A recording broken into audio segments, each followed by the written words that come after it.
Intergovernmental Panel on Climate Change (IPCC) mengatakan emisi karbon dioksida CO2 diketahui sebagai sumber utama pemanasan global.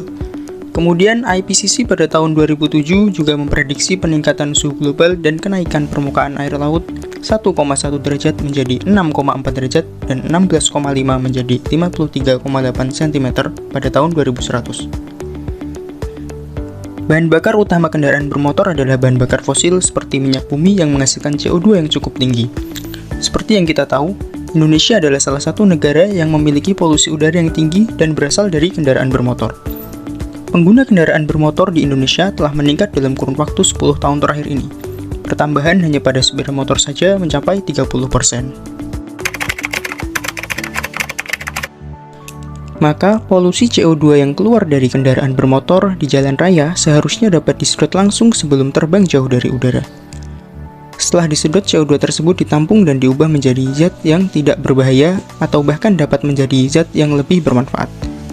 Dan yang terakhir, mengembangkan teknologi inovasi untuk memanfaatkan CO2 yang ada di jalan raya menjadi hidrogen dan listrik DC.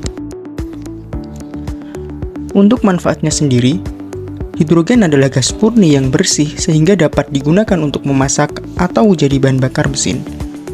Dan listrik DC dapat digunakan untuk menyalakan PGR atau perangkat listrik lain yang bersumber dari listrik DC.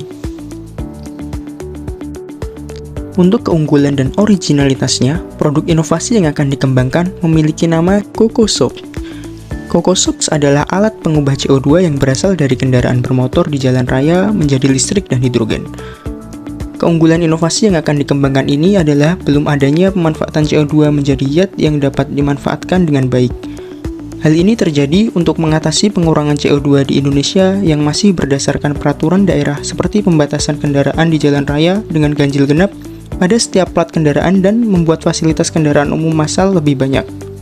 Untuk sistem kerja dari CO2 box, yaitu karbon dioksida akan disedot oleh kipas kemudian masuk ke tabung larutan air laut dan terjadi proses elektrolisis dari air laut dan air alkalin. Dari proses itu akan menghasilkan listrik DC dan limbah hidrogen. Dengan kegiatan dan inovasi yang diusulkan, harapannya dapat membantu menekan polusi CO2 sehingga membangun kembali lingkungan alam yang sehat.